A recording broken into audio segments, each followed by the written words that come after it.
Profesor titular de Economía de la Universidad de Barcelona, Gonzalo Bernardos. Casi todo el mundo cree que sabe de fútbol y de vivienda. Yo creo que ni de una cosa ni de la otra. Parte de nuestro esfuerzo fiscal se va al carguito político. ¿Sabes cómo defino yo al PP y al PSOE? Tenemos un problema con la oferta. No, todos dicen que tenemos un problema. ¿Cuántos Bitcoin tienes? Por favor, yo soy coherente. Mientras encuentren unos tontos que compren, esto es maravilloso. En Cataluña prefieren otros tipos de inmigración. En Europa alucinan con las ocupaciones. ¿Cuál es el método de resolver? Daniel Esteve. Sumar se levanta y ¿a quién subvenciona hoy? Di la verdad, ¿te han ofrecido alguna vez entrar en política? ¿Me estás contando? ¿Qué tal? Bienvenidos al segundo podcast de La Tertulia. Hoy tenemos a un invitado súper especial que seguramente conoceréis. Es un invitado que no requiere ni presentación. Profesor titular de Economía de la Universidad de Barcelona, doctor en Economía y director del máster en Asesoramiento, Gestión y Promoción Inmobiliaria. Gonzalo Bernardos, buenos días, ¿qué tal? Muy buenos días. ¿Cómo estás? Bien, pues estoy ya prácticamente de Navidades y dispuesto a lo que me diga mi mujer. Ya lo sabes cómo funciona esto. Muy bien, sabemos que tu área de especialidad y de conocimiento es la macroeconomía, también eres una referencia en el sector inmobiliario. Vamos a hablar mucho de esto, pero creo que además nos puedes hablar de otros temas también, de más enjundia, también política y demás. Creo que tu opinión va a resultar muy interesante. La primera cuestión que te quiero plantear es una reflexión, a ver tú cómo nos la defines y cuáles crees que son los orígenes. Antes, con 30 años, la gente tenía una familia, tenía su vivienda en propiedad, con un solo sueldo habitualmente, y a los 40 ya una segunda residencia incluso. Ahora, nuestra generación, con dos sueldos, casi que pagan una habitación compartida en un piso. ¿Qué ha pasado? Bueno, esto que tuvieran todos una segunda residencia, no. Aquí lo que ha sucedido básicamente es un tema de que tú cuando coges y aplicas el neoliberalismo, y el neoliberalismo básicamente es lo siguiente. El neoliberalismo es, vamos a tener una inflación muy baja, para que los tipos de interés sean muy bajos y se pueda especular mucho en los mercados financieros, y una especulación que existía solo en contadas ocasiones en el mercado inmobiliario, ahora se haga mucho más. Pues lo que te sucede es que los precios de las viviendas se hacen mucho más caros. ¿Qué es lo que más afecta al precio de la vivienda? Aunque te parezca mentira, afectan principalmente dos cosas. Uno, el crédito bancario. Si no hay crédito bancario, olvídate de que los precios suban. Dos, que los tipos de interés sean bajos y que esto vaya añadido a una buena situación macroeconómica. Entonces, ¿qué ha sucedido en España en los últimos, prácticamente lo podíamos decir, desde 1993? Que la inflación ha bajado sustancialmente. Al bajar la inflación sustancialmente, lo han hecho los tipos de interés. Entre 2001 y 2007 la banca se volvió loca y dio crédito al perro, al gato y al periquito para comprar una vivienda, y eso generó la burbuja inmobiliaria. Claro, pero el hecho de que la inflación no haya tenido un crecimiento brutal en todo este largo plazo no se ha correspondido con un crecimiento del poder adquisitivo de la gente. Es decir, normalmente cuando crece mucho la inflación merma el poder adquisitivo de la gente, que es precisamente lo que ha pasado, ¿no? También en la actualidad. No. Es que el neoliberalismo está hecho para perjudicar a muchos, para beneficiar a pocos. Entonces, fíjate, hemos dicho que lo importante es, para que se gane mucho dinero en los mercados financieros y también en los inmobiliarios, que la inflación sea muy baja y que los tipos de interés sean muy bajos. Entonces, ¿cómo consigo yo que la inflación sea muy baja? Pues lo consigo pagando muy poco a los trabajadores, subiéndoles muy poco el salario, desplazando inversiones productivas desde Europa y Estados Unidos al sudeste asiático, cogiendo y todos los ejecutivos de las empresas, olvidándose de los ojos de los ingresos y centrándome en la reducción de costes. Mira, para que tú veas un poco la diferencia. Eso es un señor que no tiene una carrera, sino simplemente tiene unos estudios profesionales, que es un buen trabajador en el sector de la automoción. Entonces, en el corredor de Henares se podía ganar en el año 2006 2.600 euros netos. Vale. Su hija trabajará en el mismo corredor de Henares, pero trabajará en una compañía logística, porque ya ahora la producción de componentes para automóviles ya no está ahí, o la producción de otro tipo de manufacturas ya no está ahí, se ha desplazado a otro lugar. Ahora ganará 1.300 euros. Y durante ese periodo ha pasado pues una inflación importante del 32%, 32,8%. Entonces, ¿qué ha sucedido? Pues básicamente que la gente esté ganándose la vida muy mal es fruto de un modelo económico. Y el modelo económico es básicamente un modelo que favorece a las élites y perjudica a los trabajadores. El actual gobierno le está intentando dar la vuelta, sobre todo con subidas del salario mínimo, pero además es que ha de romper un tipo de empresa que hay en España. Es la empresa, que es una pequeña empresa, que en esa empresa hay una persona que la dirige, que es un gran trabajador, pero que no es un empresario. No entiende de estrategia. Y lo que entiende es que para ganar dinero, para ser la empresa rentable, tiene que pagar poco a sus trabajadores. Entonces, sus trabajadores, pues, cogen los que pueden. Y tampoco les puede exigir una gran productividad, porque tampoco les da herramientas para que sea productiva. Y estamos en un bucle. Hablábamos de esa juventud que ahora es incapaz de tener ya no una segunda residencia, sino una primera en propiedad o incluso pagar un alquiler de un piso entero, porque ahora está mucho de moda estas historias del co-living y demás, que no son nada más que eufemismos de precariedad. Yo te quería preguntar, ¿cómo crees que la generación Z está redefiniendo la relación de los jóvenes con el dinero y con el ahorro en comparación con generaciones anteriores? Yo me tienes que explicar lo que es la generación Z porque me pierdo. Hay prácticamente generaciones cada 5 años y sí, me sé la que es los boomers, que soy yo, debe ser años 60, 70, me sé los millennials, que son los que nacen en los primeros años del siglo XXI, pero la generación Z, ¿qué años nació esa Creo que es en torno a los 90, pero yo te pregunto por esa gente que a día de hoy tendría entre 25 y 35 años. Mira, su relación con el ahorro, su relación con la economía en relación a generaciones anteriores. Mira, en primer lugar, cuando te coge y mira a mis padres, mira a los padres de mi generación, ¿cuántas veces habían ido de restaurante? Pues yo la primera vez con mis padres que fui de restaurante, que no era una boda ni un bautizo, fue cuando les presenté la que después sería mi mujer. Y yo debía tener 25 años. No había ido nunca de restaurante. ¿A qué sitios había salido yo con mis padres de vacaciones? Las vacaciones siempre eran lo mismo, al pueblo. Y en el pueblo aún gastábamos menos que en la ciudad, porque los productos eran más baratos y también había productos de la huerta.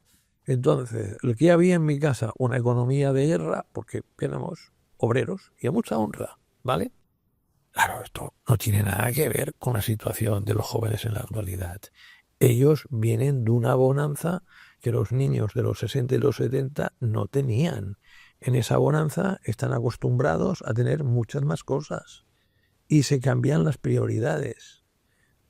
Tú cuando cogías y acababas la universidad, no sé si te podía ocurrir, como ahora hacen muchos, tomarse un año sabático. Antes se tomaban en el año sabático príncipes y princesas, ahora no. Barcelona lo tenemos lleno de gente que se ha tomado un año sabático de toda Europa. Entonces, ¿crees que los jóvenes quizá hemos perdido un poco la referencia y no tenemos la capacidad de ahorro como una prioridad? Y yo es que de lo que está sucediendo con los jóvenes, no creo que ellos tengan la principal culpa. La principal culpa la tenemos los padres. Porque esta es la generación más mimada de la historia. Los padres han tenido menos hijos y se han abocado a ellos. Sobre esto te quería preguntar, tal cual, ¿somos una generación de cristal y de ofendiditos? Yo no lo llamaría de cristal de ofendiditos. Somos una generación que se ha basado mucho, como la mía, en lo que han hecho los progenitores. Mira, la mía es una generación de que el padre es un héroe, pero un héroe, la mujer, la familia, el hombre se dedica a trabajar mucho tiempo y pasa absolutamente de los hijos y de todo. Es un héroe. Entonces, pasamos del hombre héroe al hombre pringao. El hombre pringao, por ejemplo, soy yo. Soy un hombre pringao porque, claro, me exigen muchísimas más cosas. Sí, yo cojo, he estado muchísimo más por mis hijos y continúo estando lo que ha estado mi padre. He trabajado tantas o más horas que mi padre, pero que no, que hemos pasado de una altura a otra. Y esto hay que cogerlo y hay que saberlo interpretar. ¿Por qué? Porque afortunadamente, y eso está muy bien, empezamos a dar mucho más valor a la mujer del que se daba en la etapa de cuando yo era pequeño. Yo soy de aquellos que piensa que el hombre es el sexo inferior, la mujer es el sexo superior, que nos dan 25.000 vueltas, que son más ordenadas, más trabajadoras, más intuitivas, que excepto valientes en el sentido de arriesgadas, lo tienen todo. Entonces, claro, estos hijos, los que ahora tienen 25, 30, 35 años, han tenido una madre que si antes tenía 3, 4, ahora ha tenido 1 o 2. Y ha estado muchísimo por ellos. Un padre que también ha estado muchísimo por ellos. Un padre y una madre que nos ha hecho frágiles eso. Que han entendido de que la mejor manera de cuidarlos es darle todo lo que pidan, o casi todo lo que pidan. Y a partir de aquí, de que hacerle las gestiones. Mira, nos encontramos con cosas como llama la mujer al hombre, le dice, oye, mira, ¿estás trabajando? Sí, pero bueno, ¿puedes ir a buscarla a la niña? Es que llueve. La niña tiene 26 años, está trabajando. Llueve y no se puede mojar. Eso es impensable. 30 años atrás. Dilo, somos una generación de cristal. No, pero claro. O de mimados. No, es que muchas veces aquí son culpables. ¿Son culpables los hijos? Pero oye, si a ti te ofrecen mimos, si a ti te cuidan mucho, pues esto está muy bien. ¿Crees que en este comportamiento ha influido de alguna manera la cultura pop? La cultura pop me refiero a las películas, series, incluso la música. ¿Y crees que eso ha podido tener algún tipo también de influencia sobre el comportamiento financiero de los jóvenes? Aquí hay que diferenciar dos cosas. Mira, una parte es la influencia de los padres y otra es la influencia del otro entorno, ¿vale? Yo creo que la influencia masiva es de los padres. Los padres tienen básicamente, sobre todo, una línea de actuación. Aquello donde yo me equivoqué, voy a impedir que mi hijo y mi hija se equivoquen. Por lo tanto, le voy a hacer yo la gestión, le voy a orientar, voy a asumir yo la responsabilidad, lo voy, de alguna manera, a proteger. Este es el problema. Cuando yo he estado tan protegido, cualquier contrariedad me supone un trauma. Claro, ese es el problema. Yo, sobre todo en la conversación con mi hijo mayor, papá, yo quiero hacer A, pues yo pienso que deberías hacer B. No, porque yo creo que quiero hacer A por tal, por cual, por cual. Aza. Aunque yo esté totalmente desconforme, creo que sabe pegar algunas tortas. En el sentido de que a veces acertará, a veces fallará, pero que tiene que tomar sus propias decisiones. No tengo que influir yo en todo. Yo lo que puedo hacer es aconsejarle, si lo acepta, bien, si no lo acepta, también. Pero no voy a estar protegiéndole excesivamente, porque si le protejo excesivamente, lo estoy haciendo vulnerable. Y le estoy, de alguna manera, perjudicando para lo que es su vida. No puede venir una mamá y llamar a la Secretaría de la Facultad de Económicas en que quiere coger y quiere matricular a su niño de 28 años de doctorado. Eso no puede ser. Pero no tiene la culpa el de que tiene 28 años. ¿Qué es lo más random que te has encontrado con un padre en relación a un hijo en la facultad? Yo personalmente no me he encontrado casos extraordinarios, porque, digámoslo así, yo no soy un colega del alumno, soy su profesor. Fuera del aula somos absolutamente iguales y posiblemente el alumno sea mejor que yo, pero en el aula yo soy la autoridad. Y yo dirijo por dónde va la clase, cómo se va a hacer la clase y evalúo según mi criterio. Por ejemplo, yo los primeros días de clase he hecho 2 o 3. ¿Por qué? Porque en la clase no se puede tener el móvil y poner un WhatsApp. Porque si tú tienes un ordenador y teóricamente es para coger apuntes y veo que yo estoy hablando y tú estás mirando al ordenador y no estás escribiendo, es que estás mirando internet. Por tanto, son lo que a mí me parece unas normas básicas y unos años antes, 10, 20, 25 años, estarían clarísimas.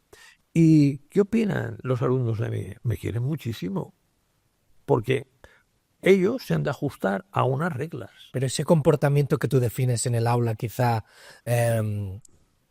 más intentándose escaquear o más con las redes sociales o con el móvil o con el ordenador, también quizá coincide con eso que me decías antes del comportamiento de los jóvenes por estar excesivamente mimados, que tienen que estar permanentemente con algún tipo de atención, que son incapaces de respetar también la autoridad del profesor. ¿Ves alguna evolución en tus años de docencia? No le eches la culpa, no le eches la culpa a ellos, no. Mira, la culpa principalmente la tiene el profesor que no se hace respetar. Tú no puedes ser el primer día colega del alumno. Ya. Tú puedes tener una buena relación, ser simpático con él, pero en primer lugar, sobre todo, tal y como me vienen, yo tengo que tener en cuenta que la autoridad soy yo. Y te digo, lo entienden perfectamente. Esto no significa que los trate mal, los trato con sumo respeto, les llamo de usted y les digo que en la universidad, que no son adolescentes, que son adultos, y les voy a tratar como adultos. Y que me pueden preguntar lo que quieran, que cualquier cosa que me pregunten me parecerá fantástica, que jamás lo ridiculizaré, que es, ni ninguna de las maneras les quiero ofender, sino todo lo contrario, tratar bien, pero sabiendo que la autoridad en esa clase y mientras esté en la tarima soy yo. Y el profesor ha perdido la autoridad, pero ha perdido la autoridad porque se la ha dejado perder. Y se la ha dejado perder porque muchas veces va de colega. Es que a veces yo pienso que se creen que algunos profesores, que los que tienen ahí 60, 70, 80, son sus segundos hijos. No. Por ejemplo, te pongo un caso. Profesor, ¿dónde está el aula 23? ¿Y yo te voy a decir dónde está el aula 23? Evidentemente no. Búscala. La generación más tecnológica no sabe buscar dónde está la aula 23. Pero, ¿por qué te dicen eso? Porque quizá estamos muy paternalizados de que nos lo tienen que dar todo hecho prácticamente. Sí, pero fíjate, mira, la gente joven se lo ha hecho papá y mamá, se lo han hecho los profesores de educación infantil, primaria y bachillerato, que, por ejemplo, a mí me lo decían con mis hijos. Es que nosotros queremos nosotros vamos a hacer en el colegio que sean buenas personas. No, ustedes no. Yo y mi mujer. Ustedes lo que tienen que hacer es enseñarles. Nada de buenas personas. Formación en la escuela y educación en casa, entonces. Yo creo que sí. Creo que sí. Yo, de alguna manera, ir a la escuela es irte a formar. Todas estas, cada vez más. Yo, por ejemplo, soy un absoluto enemigo de el educar en proyectos. No. Mire. Esto funciona de la siguiente manera, que es bastante sencillo, pero que ahora está un poco más, va mejor, pero que durante mucho tiempo mira, tú primero para hacer cualquier cosa tienes que tener unas mínimas bases, es decir, una cultura general, ¿vale? Entonces, una vez tengas cultura general, puedes hacer lo que sea. Pero es que actualmente en la escuela primaria y secundaria es que no quieres esa cultura general. Fíjate, mira, esto parte de ¿Qué le falta a la educación secundaria?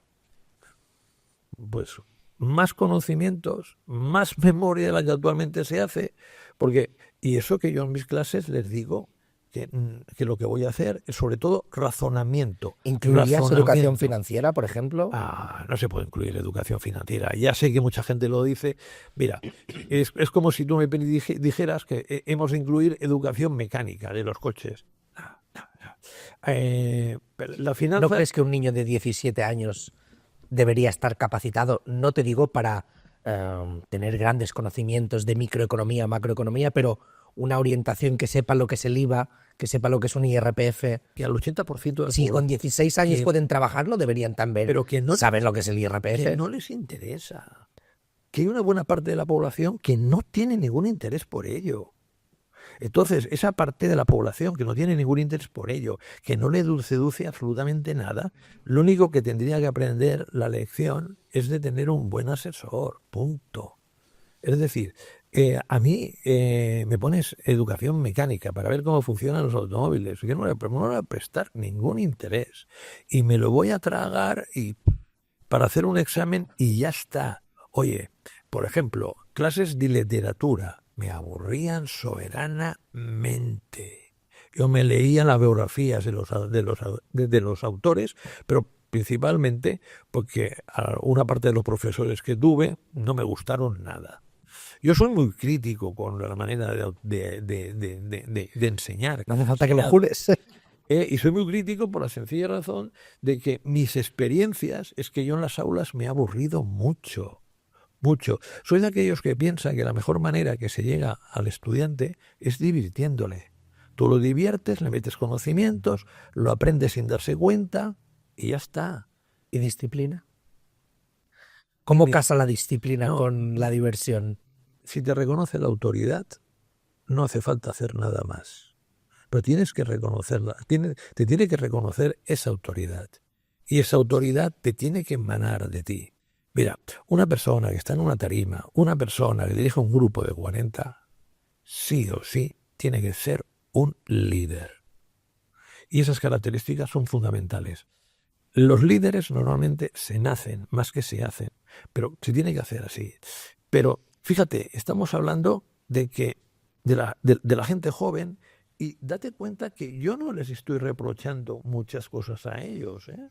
Si no estoy disparas contra tu generación. Sí, disparo contra mi generación que de alguna manera ha hecho un salto bestial, de lo que era el padre, que era un héroe, y de lo que era unos profesores que se miraban con absoluto respeto, porque representaban la autoridad al padre colega, al que sería en este caso profesor colega, y al que básicamente que la historia es que un chaval de 14 años y un profesor de 50 son coleguillas que dicen palabras malsonantes, que van por ahí.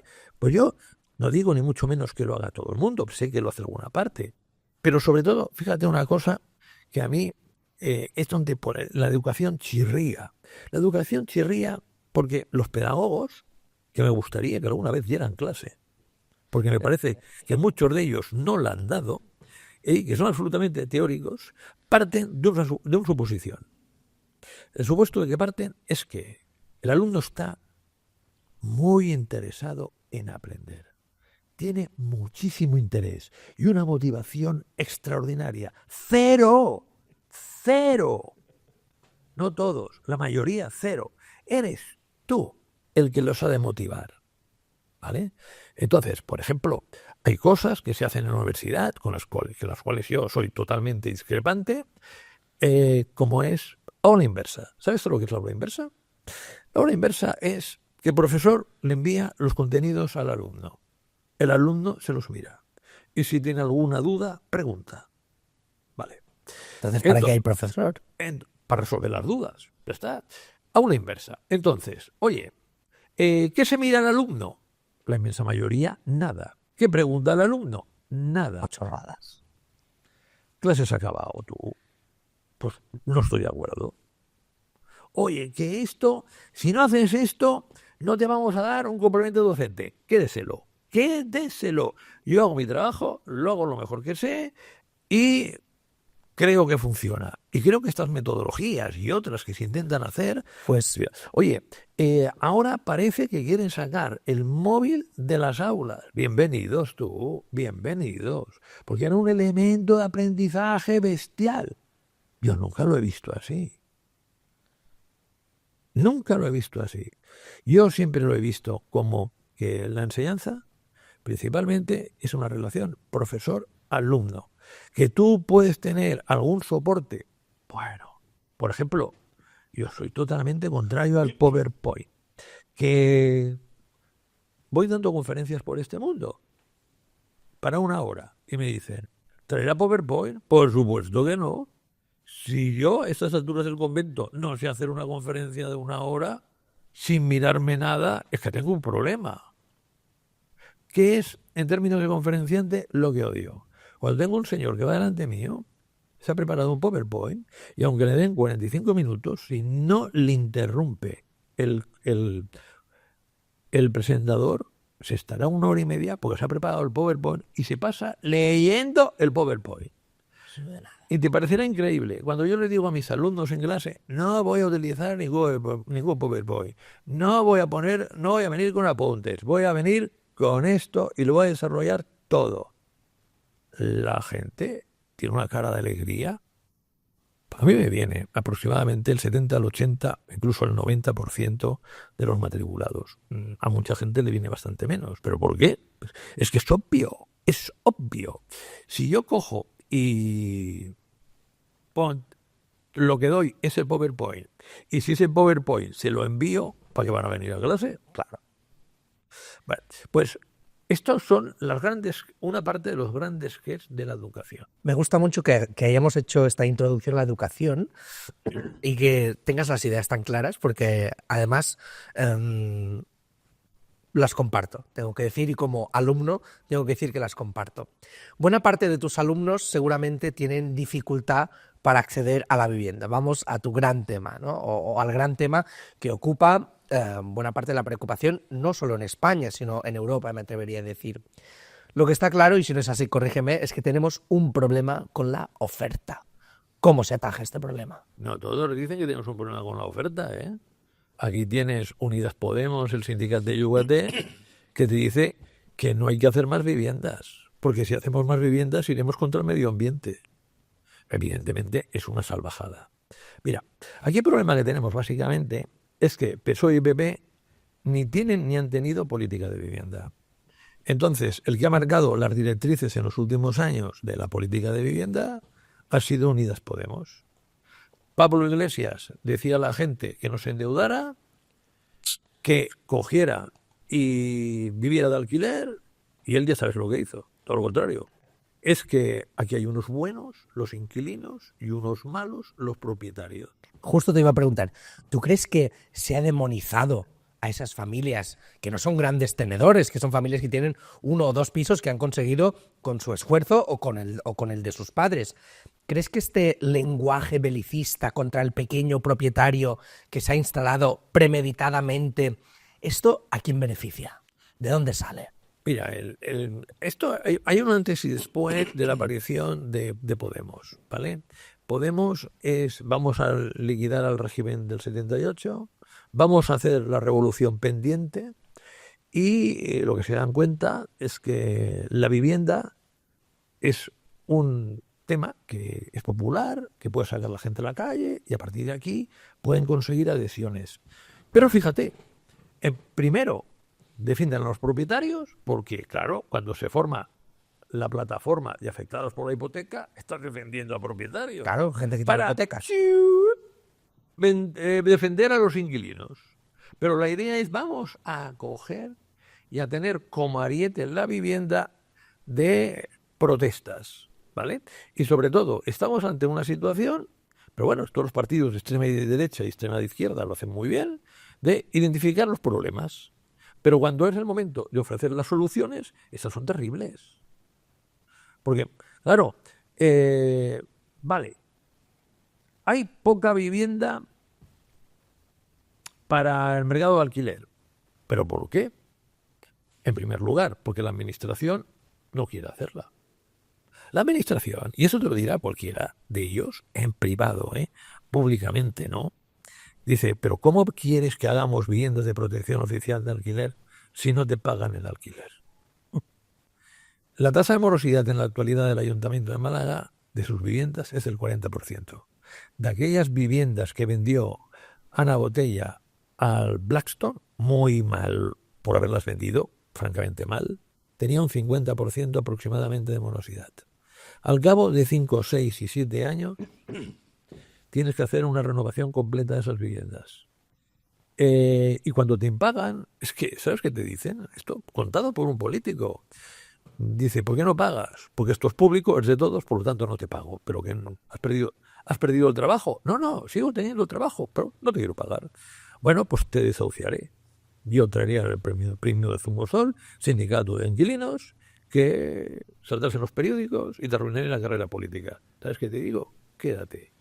Entonces, las VPOs las ves más como un parche que una solución al problema de la oferta. No, a las VPO me parece fantástico, pero que con gestión privada y cuando quieres desahuciar a uno, lo desahucias. Mira, para mí el mercado se compone de 3 patas.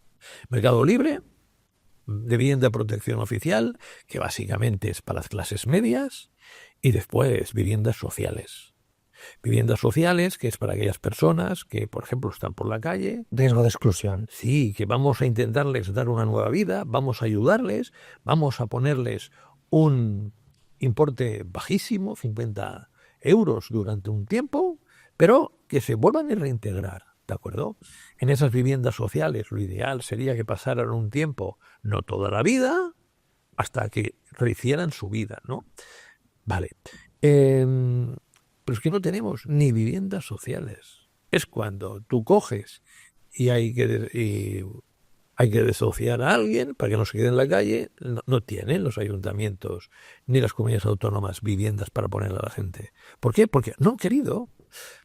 Pero tú me dirás, hombre, pero si una y otra vez me están contando que están muy a favor, PP, PSOE, todos, por hacer viviendas de protección oficial de alquiler. Pues el año pasado, 4.500 se hicieron. 4.500, es decir, nada.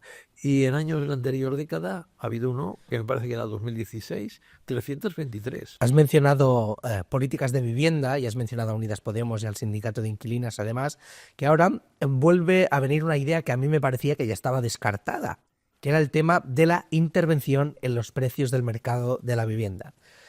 Te pregunto directamente, ¿es una solución o es precisamente un peligro incendiario? Lo sabemos, lo saben ellos, lo sabemos todos. Mira, hay quien se los cree, ¿eh? Unidas Podemos y, en este caso, Sumar, tienen un relato que es vamos a engañar a la población con la vivienda para que nos voten.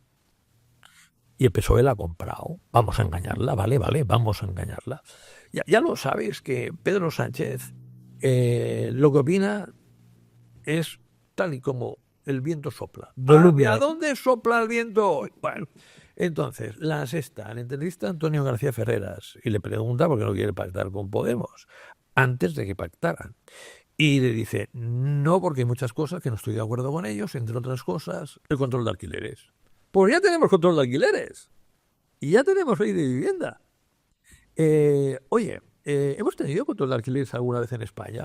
65 años. Desde el 1920 a 1985. ¿Y cómo quedó el mercado de alquiler? Destrozado.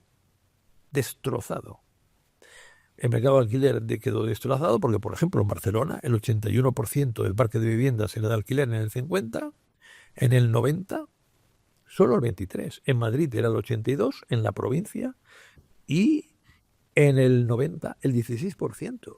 Entonces, destrozamos el parque. ¿Es una solución que haya funcionado en algún sitio? No ha funcionado nunca. ¿Donde se ha aplicado? Se ha aplicado en otros países, en otras zonas. Mira, ¿qué consecuencias ha tenido la intervención? ¿Retirada de oferta? No. ¿Mercado negro? Mira, tú cuando coges y aplicas un control de alquileres, está muy claro, beneficias a los que viven de alquiler. ¿De acuerdo? Sobre todo, si le añades lo que es, en este caso, un contrato indefinido. Porque si tú pones un control de precios y le añades un contrato indefinido, como era con Franco, es que básicamente tú tienes un usufructo. Y que si hay que hacer alguna reparación, pues la tiene que hacer el propietario. Un propietario que, como pasaba en el régimen de Franco, le cuesta más hacer las reparaciones de lo que cobra de alquiler.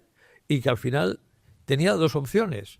O tener la suerte de que el ayuntamiento declarara el edificio en ruina, poderlo tirar abajo y hacer viviendas y venderlas, o, en este caso, venderlo por un precio tirado. Porque con la ley de arrendamientos urbanos del 64, el inquilino tiene derecho de adquisición preferente. Y ese derecho de adquisición preferente es por un precio muy inferior al de mercado. Claro, en teoría ahora también tiene el derecho de adquisición preferente, pero no a un precio establecido, claro. No. Al precio que quiere, en este caso, El propietario. Sí. En aquel momento, no. Era un precio bastante inferior al de mercado. Entonces, esto era ruinoso. Todo el mundo que ha ido a Portugal es que sabe lo que es el control de alquileres. Porque en Portugal existió durante muchísimos años el control de alquileres y tú veías hace 20 años en Oporto, en Braga, en Lisboa, los centros de la ciudad y estaban destrozados. ¿Cuáles serían las consecuencias más inmediatas entonces? Si ahora, mañana Pedro Sánchez se levanta por la mañana y Consejo de Ministros, control de alquileres y empieza a fijar precios por zonas y por barrios y por ciudades, las consecuencias más inmediatas, ¿cuáles serían? Pero fíjate, pero si ya está fijado en Cataluña y lo podemos ver. Fíjate, el primero, tiene que quedar claro esto. El control de alquileres para la subida del precio del alquiler, según cómo esté diseñado. El control de alquileres que tiene el diseñado en la ley de vivienda no para las subidas. Sigue subiendo, aunque menos que la inflación. ¿Vale? Esto es el diseño. Pero, oye, hay magia, ¿eh? A pesar de que ese es el diseño, la Generalitat de Cataluña dice que el precio en 3 meses de aplicación ya baja el 5%. Otra mentira gorda, gordísima. ¿Vale? Esa es la primera. La segunda, lo que te hace es que beneficia a unos cuantos, que son los que tienen el alquiler, que de ese alquiler no se van a marchar, la rotación de viviendas va a bajar. Si, por ejemplo, en Barcelona, sin control de alquileres, la rotación de viviendas era que un inquilino normal estaba 2,3 años, ahora está casi 5. Por tanto, ya la oferta baja a la mitad. Si a la vez yo no quiero que me baje la rentabilidad y me voy a arrendamiento de temporada, pues sigue bajando la oferta. Si además prefiero marcharme en Cataluña e invertir en otro sitio, como se está produciendo, sigue bajando la oferta. Entonces, si yo tengo la misma demanda y una oferta mucho menor, el precio, claro, pero en el mercado negro. Y entonces te encuentras gente, lo hemos visto recientemente, voy a alquilar una vivienda que ni está acabada a menos de 1.000 euros. Más de 300 personas haciendo cola. sí. Pero te pongo otro caso, 1.600 euros, que me parece caro. Pues entre un viernes y un lunes había más de 350 solicitudes. ¿Y el alquiler turístico lo ves también como un riesgo para el mercado del alquiler? ¿Crees que son compatibles? ¿Crees que sí que habría que intervenirlo? El tema de en la expedición de licencias turísticas para la explotación en plurifamiliares, ¿lo permitiría solo en las unifamiliares? ¿Cómo crees? Mira, esto se ha hecho mal. Lo han hecho mal los políticos. Porque esto era la mar de racional hacerlo de la siguiente manera. En primer lugar, en ningún barrio tiene que haber más del 5% de viviendas de uso turístico. En segundo, tiene que ser en un edificio independiente. En tercero, hemos de catalogar a esas viviendas como actividad económica. Por lo tanto, como un hotel, han de pagar IVA. En cuarto, hemos de generar estrellas para clarificar qué tipo de establecimiento es. En quinto lugar, vamos a coger y vamos a exigir una serie de prestaciones. La ventilación, los metros cuadrados de las habitaciones, cómo hacer la cocina, etcétera, etcétera. Vale. Y finalmente le vamos a hacer pagar una tasa turística y esa tasa turística va a ir una parte a mejoras del barrio y otra parte a mejoras de la ciudad. Vale. Oye, aquí no hay problema, ¿eh? Bajo estas características que para mí eran las fundamentales, aquí no hay problema. ¿Qué ha hecho la administración? Pues como siempre, mirar para otro lado. Miro para otro lado, miro para otro lado. Oye, ¿persigo a las ilegales? Excepto Ada Colau, nadie. ¿Las asociaciones de propietarios de viviendas de uso turístico se han metido con las ilegales? Tampoco. Está bien. Entonces nos hemos encontrado de que han proliferado mucho. Todo esto por una sencilla razón de que es que de repente las viviendas de uso turístico son un negocio de carácter mundial cuando antes eran un negocio casi de carácter local, porque ya hay una empresa que lo hace muy bien, que se llama Airbnb y que te permite que tu vivienda de uso turístico la pueda ver desde Nueva Zelanda y desde cualquier parte del planeta. A partir de aquí, este negocio cobra volumen, cobra importancia. Y a partir de cobrar importancia, pues lo normal es que fuera Entonces tú regulado. pondrías coto a ese mercado del alquiler turístico ilegal Siempre, desbocado. el ilegal siempre. Y, claro, el propietario que tiene unas viviendas de uso turístico que están en un edificio de vecinos, porque para mí nunca deberían haber estado en un edificio de vecinos, tiene unos derechos. A mí me quedó impresionado de Jaume Collboni, lo que yo consideraba que era un político serio, que te diga que va a liquidar las viviendas de uso turístico. Lo hace por populismo y por atraer a los comunes. Porque no tiene capacidad de hacerlo, además. No, que si la licencia es indefinida. Que digo, no, pero es que ahora le exigimos otra licencia. ¿De acuerdo? Usted le puede exigir otra licencia a cualquiera de las nuevas viviendas de uso turístico, pero no las antiguas, que tienen unos derechos adquiridos.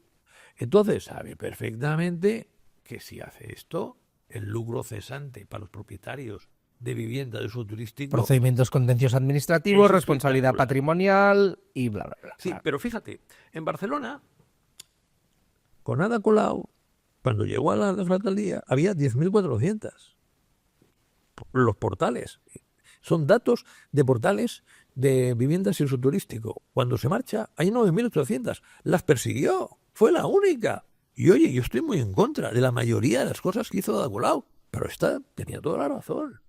Y fíjate, ¿cuánto subió el alquiler mientras bajó el número de viviendas de uso turístico? Pues el alquiler subió más de un 70%. Entonces, explícame cómo las viviendas de uso turístico son culpables de la subida del precio del alquiler si lo que nos encontramos es que su número se ha reducido. Ahora, según Collboni, van a ayudar mucho, si las liquidan las 9.800, a reducir el precio del alquiler. Vamos a dar datos. Entonces tú no crees, entiendo, Gonzalo, que la proliferación de viviendas turísticas tenga un efecto en el mercado del alquiler, en el precio, en la disminución o aumento del precio del alquiler. Si hay muchas en una zona, sí, pero es que te voy a dar datos. ¿Cuántas viviendas de uso turístico hay en Nou Barris? 0,08%. ¿Cuánto ha subido Nou Barris? Bastante más del 75%. Vale, el distrito que más viviendas de uso turístico tiene en Barcelona. Este es Ciudad Bella, 2,54%. ¿Qué me estás contando? ¿Qué me estás contando? Ahora bien, te puedo decir que, por ejemplo, en el centro de Sevilla, ahí sí, porque aquello es un descontrol. O en Ibiza, que es de donde yo vengo. Pero volvemos a lo mismo. ¿Y por qué no las ha regulado el ayuntamiento? ¿Y por qué no ha puesto límites? Inspectores, sí. También es falta de capacidad y falta de compromiso. Y ahora, ¿cómo tiran para atrás? ¿Por qué no ha reservado determinadas zonas del territorio para las personas que son indispensables en la isla para dar servicios? Médicos, enfermeras, maestros, etcétera, etcétera, etcétera. ¿Dónde está el urbanismo en la planificación territorial? Mira, este país, la mayoría de los problemas que tiene, vienen de políticos absolutamente incompetentes. Hemos hablado muchísimo de alquiler y hay una parte que me interesa mucho porque además creo que tú eres bastante optimista, que es con el tema de la compraventa. Tenemos ahora mismo, y como bien decías, el tema del mercado de la compraventa depende mucho de la situación financiera y de la situación bancaria también, ¿no? En este caso, ahora mismo, a día de hoy, tenemos más o menos un tipo de interés bastante bajo y bastante estable. Te pregunto, ¿crees que se va a mantener esa estabilidad en 2025? ¿Crees que ello augura o es el presagio de un boom de hipotecas y de un boom de compraventas, o crees que esto se va a contener y se va a volver a normalizar? Mira, en este país casi todo el mundo cree que sabe de fútbol y de vivienda. Yo creo que ni de una cosa ni de la otra. Como a mí de vivienda, no. Ahora veo a todos los periodistas alarmadísimos porque el año que viene es posible que se compre mucha vivienda porque tienen que estar muy contentos. La única manera a corto plazo de destensionar el mercado de alquiler es que se compre mucha vivienda. Y se va a comprar mucha vivienda. Mira, el máximo histórico de transacciones en España son 955.000 en 2006. Entonces, en el año 2025 se van a vender 825.000. Más de 800.000 solo se han vendido 4, 5, 6 y 7. Por la primera vez que se venden más de 800.000. Pero se va a vender el máximo de vivienda usada, 725.000. Sencillamente porque no hay vivienda nueva. No hay vivienda nueva por una razón que no la he oído a nadie y que a mí me parece que es muy fácil de verla. ¿Por qué hay problemas para acceder a una vivienda en España? ¿Por qué hay problemas para acceder a una vivienda en Francia? ¿Por qué hay problemas para acceder a una vivienda en Alemania, en el Reino Unido, en Italia? No hay nuevas promociones. No hay nuevas promociones. Porque no son rentables. No hay nuevas promociones. Porque el banco no les ha dado crédito para comprar suelos. Claro, cuando yo tengo que poner el dinero para comprar un suelo, claro, y me he quedado muy mal parado tras el estallido de la burbuja inmobiliaria, mis recursos son muy limitados. ¿Vale? Y hay muchos es que no tienen ningún recurso porque la burbuja inmobiliaria se cargó más del 90% de los promotores. Entonces hago muy pocas viviendas. Si hago muy pocas viviendas y la población me crece sustancialmente, esta se va acumulando en el alquiler, en el alquiler, en el alquiler, en el alquiler, porque además no solo es que no le doy crédito en elevada cantidad a los promotores, sino que tampoco le doy crédito a los compradores de vivienda. Hubo una época en la que se decía, no seas tonto, no alquiles, es mejor comprar, que en lugar de pagar alquiler pagas hipoteca y es tuyo. Ahora parece que eso en realidad no se ha instalado porque el crecimiento en relación de la compraventa con el alquiler, alquilamos mucho más que compramos. No. Mira, en España el 76% de las viviendas son de propiedad. Entonces, es decir, viven ahí propietarios. Es decir, el alquiler en España no es la principal opción. Pero en este siglo está teniendo un crecimiento brutal. Pero hay que contar por qué ha aumentado. Ha aumentado porque hay más población móvil.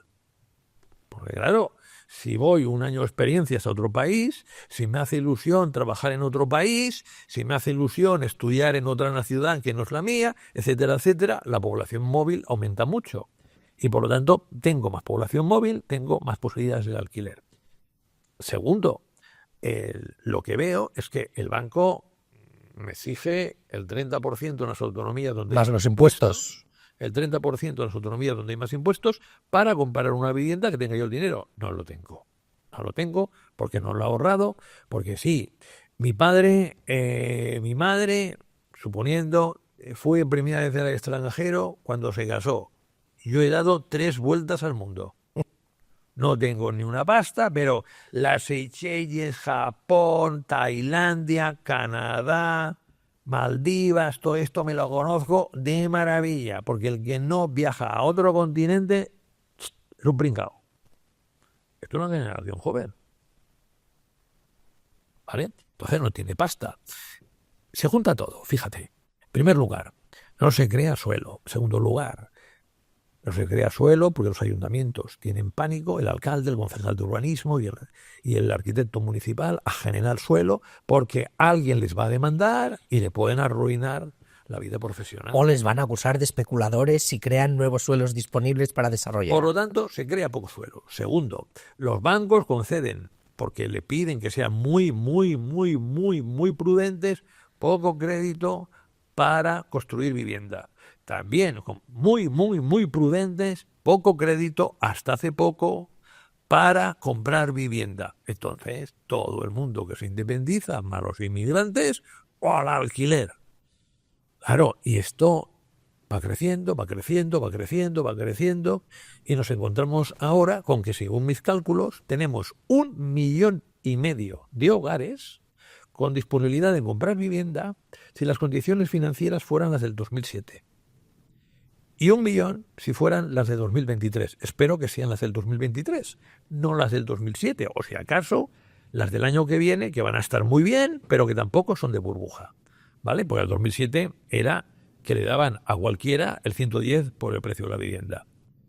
Y claro, a mí el año que viene, que creo que el precio de la vivienda va a subir más de un 15% a la nueva, que la usada el 12%, y que creo que muchos jóvenes menores de 40 años y de clase media baja van a comprar una vivienda, pues a mí me parece genial, porque ayudará a extensionar el mercado del alquiler y le cambiará la vida a la gente. Mira, hay dos maneras de medir si es mejor comprar que alquilar, ¿vale? La medida de lo que te ahorras, ¿vale? Yo, en Barcelona y Madrid, por una vivienda que me cuesta en alquiler 1.300 euros, pago de intereses en la cuota hipotecaria 400, 450, me estoy ahorrando casi 900. Pero claro, muchas veces se mira por la liquidez. Es decir, no, porque lo que yo cojo y lo que yo voy devolviendo en concepto de amortización, eso es una compra a plazos, no es un dinero que pierdo. Si solo cuento lo que pierdo. Yo me sale ahora en Barcelona y Madrid, en muchas localizaciones, 900 euros más baratos comprar que alquilar. Pero liquidez, el dinero que tengo que pagar por comprar y el dinero que tengo que pagar por alquilar. Pues si pago 400 de intereses de la cuota hipotecaria y pago 400 de amortización, es 800 versus 1.300. Me ahorro 500. ¿Tú crees? Nunca me he ahorrado tanto comprando. ¿Tú crees que España es un país atractivo para un promotor inmobiliario o crees que el lastre de la burocracia y la inseguridad jurídica le ponen trabas a esa promoción inmobiliaria en España? Mira, para mí el mejor negocio en la actualidad es promover viviendas. Si se hacen 100.000 y cada año como mínimo hay 400.000 que quieren comprar, ¿dónde vas a encontrar que por tus productos, por un producto haya 4 compradores esperando? Que si tienes además como mínimo 1 millón de compradores de reserva, evidentemente. Entonces, esta es la parte buena. La parte mala, pues que la administración te las hace de todos los colores. Una licencia de construcción, los que menos tardan 6 meses. Alucinante. Pero tardar 1 año, entonces al promotor, al inversor, le destroza la rentabilidad. Segundo. Es decir, aquí estamos hablando de las trabas urbanísticas en la tramitación. No, burocracia. No, simplemente licencia. Algo que es relativamente sencillo. Sí, pero que muchas veces hace falta un informe sectorial de no sé qué. Sí. Y que el promotor podría ya haber empezado, ¿de acuerdo? Claro, y que sus condiciones financieras también están sujetas a un plazo. Las modificaciones de lo que puede tener que hacer están arriba, no en el suelo. Y que ya inmediatamente es empezar con algo muy básico y yo luego la definitiva ya te la daré. Y si has de rectificar algo, lo rectificas. Vale, pues no. 6 meses, 1 año. Pero si hay ayuntamientos como el de Sant Cugat, que yo he visto que han tardado 4 años en el cambio de un local a vivienda, teniendo todos los requisitos del local, una antigua alumna del máster. ¿Tú crees que tenemos algún país de nuestro entorno que tenga una política de vivienda que tú imitarías o que adaptarías al nuestro? Si te va a Unidas Podemos, te dirá Austria y Viena. Se oiga, pero esta gente invirtió millones y millones de los actuales euros en hacer un parque público. Ahora ya no lo podemos hacer dentro de las capitales. Pero fíjate, déjame que acabe con lo del promotor. El promotor tiene esta dificultad, pero luego, cuando tiene las viviendas acabadas, vamos a ver si tienen electricidad. Porque tampoco hay la capacidad de ser inmediatas. Y ya no te digo el promotor cuando está en un planeamiento, que compra un suelo urbanizable y lo empieza a urbanizar. El ayuntamiento puede cambiar de opinión 2, 3, 4 veces. En segundo lugar, pues tiene que esperar con las normas actuales 12, 15 años, 10, en el mejor de los casos.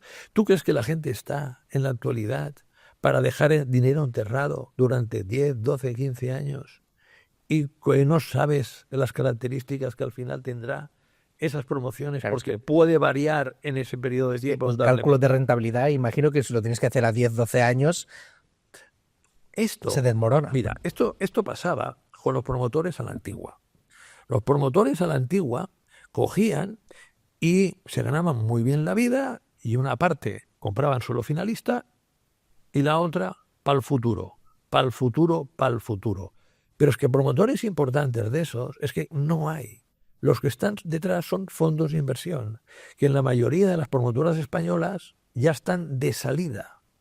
Y como están de salida, la mayoría de promotoras españolas tienen una gran rentabilidad por dividendo, porque ya que no les sale rentable vender la empresa, lo que hacen es cobrar suculentos dividendos.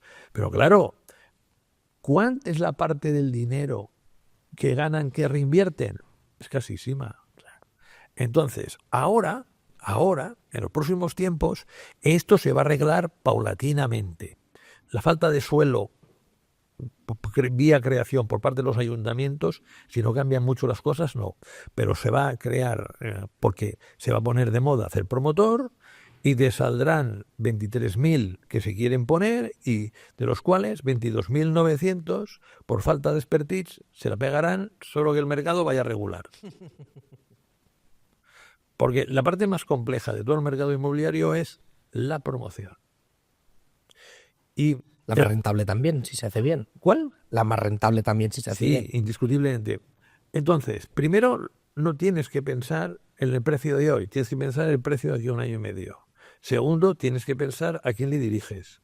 Tercero, tienes que tener un exhaustivo control de construcciones, costes de construcción. Cuarto, tienes que ver el solar, cómo vas a entrar para construir, porque hay solares que es fácil, hay solares que no son tan fáciles. Y que no te ocurra durante el año y medio, 2 años que estás haciendo la obra, algún imprevisto, porque te puedes quedar sin plantilla, te pueden subir el precio de los materiales, te pueden pasar muchas cosas. Hablábamos de esa inseguridad jurídica que quizá puede lastrar a algunos inversores o a algunos promotores, y esa inseguridad jurídica yo también la veo en el mercado del alquiler. Tenemos una legislación muy garantista con el inquilino, pero a su vez muy agresiva con el propietario, que muchos sectores han intentado, como decíamos, demonizar a los propietarios como si todos fueran especuladores y fueran peligrosos usureros, que cuando en realidad son familias que tienen 1 o 2 pisos como mucho, que son la mayoría. Te pregunto, ¿crees que deberíamos flexibilizar la legislación y hacerla más atractiva para los propietarios? Lo digo por una cosa, porque en caso de incumplimientos de contrato, quien tiene las de perder también es el propietario, ¿vale? Porque desahuciar cuesta muchísimo, no solo dinero, sino tiempo, reformas a posteriori. ¿Crees que deberíamos intervenir también en la cuestión legislativa para hacerla menos garantista con los inquilinos? Mira, varias cosas. Y esto vuelve a ser Unidas Podemos, que ha ganado el relato. La ha ganado. El principal lobby inmobiliario de este país no son los promotores, no son los administradores de fincas, no son los agentes de la propiedad inmobiliaria. Es el sindicato de llogaters. Han ganado el relato. ¿Qué te cuentan? Bueno, lo que te cuentan, que España está llena de fondos buitre. Es un 0,1%. Que especulan con las viviendas y que por lo tanto es un desastre. Vale. Lo segundo que te cuentan es que tú vas a una vivienda de alquiler y que en esa vivienda de alquiler tienes derecho a quedarte toda la vida. Oiga, no. Es que yo he vivido aquí 15 años, oiga, y ahora no me renovan el contrato. Oye, felicidades, he vivido 15 años. A la mayoría de los propietarios de viviendas interesa que la gente viva muchos años, pero que usted solo le está legitimado para vivir en ese piso lo que le dura el contrato de alquiler. No lo confunda con un usufructo. ¿vale? Entonces, todo esto, y la gente, ¡ay, qué injusticia! Que al cabo de 15 años no ha querido el propietario renovarle el contrato por el precio que quería el inquilino. ¡Hombre! Pero que esto era legislación, ¿vale? Entonces, a mí, que entren fondos de inversión y pongan muchas viviendas en alquiler, oye, si a ti no te gusta que tu casero sea un fondo de inversión, no le alquiles al casero. Pero cuantas más viviendas haya en oferta, menor será el precio. Pero que esto también es una falacia, quiere decir que del parque de vivienda en España los fondos de inversión no tienen más de un 0,1% de las propiedades. Tienen muy poco. Y que además la mayoría... Hay dos partes de fondos de inversión, ¿vale? La primera parte de fondos de inversión son fondos que son de aseguradoras, que están detrás planes de pensiones que puede ser del sindicato de maestros de Minneapolis, ¿vale? Que en este caso lo que quieren es una retribución superior a la renta fija y punto. Cuando la renta fija retribuye muy poco, es cuando se hace el build to rent. Cuando la inflación es alta y la renta fija retribuye mucho más, el build to rent desaparece, que es lo que hemos visto en el 23, ¿vale? Entonces, estos señores lo que quieren es tener una rentabilidad del 5, 5,2, 5,4. Y yo, ¿dónde me ves que se han especulado? Que sea superior a la inflación, vaya. Sí. Lo segundo son fondos que compran, alquilan y luego venderán.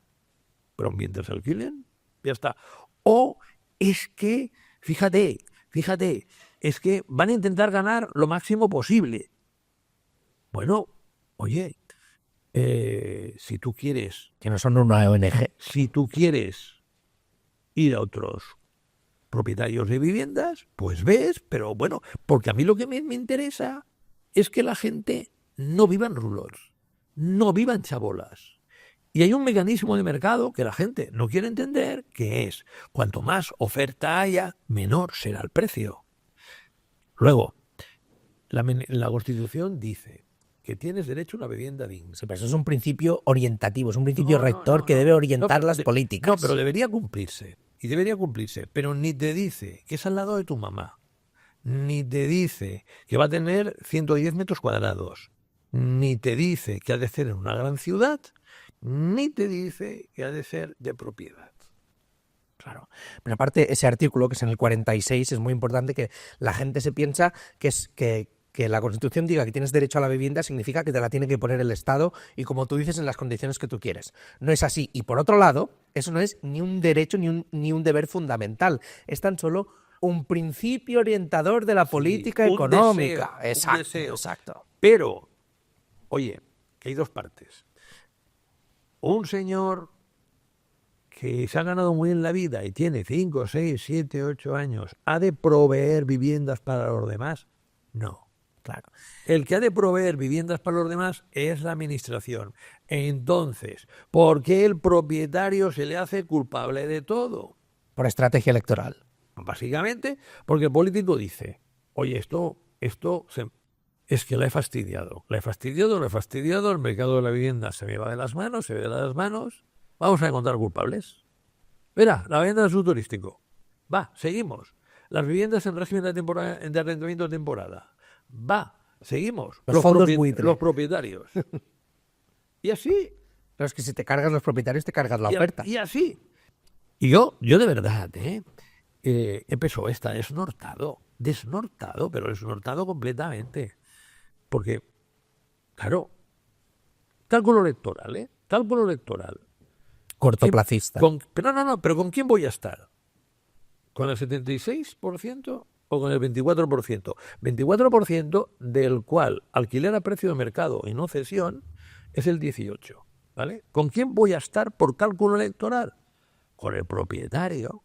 Como por cálculo electoral, el que es intocable es el pensionista, porque prácticamente es el 30% de los votos.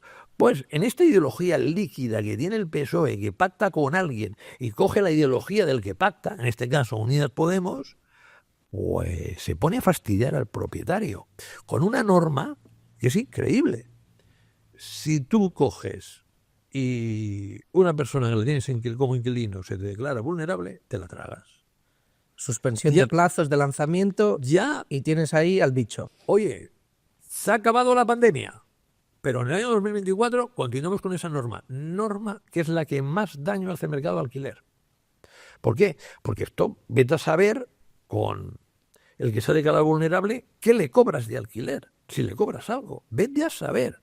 Y vete a saber que estás padeciendo por cómo te puede dejar el piso. Y no solo eso, sino, permítame que añada algo más. Sí. Cuando consigues iniciar un procedimiento de desahucio por impago de alquiler, yo me encuentro en mi despacho, es muy habitual que lo primero que hacen es pedir una declaración de vulnerabilidad. ¿Por qué? Porque aunque no sean realmente vulnerables, solo la declaración ya suspende el procedimiento. Y hablamos de meses.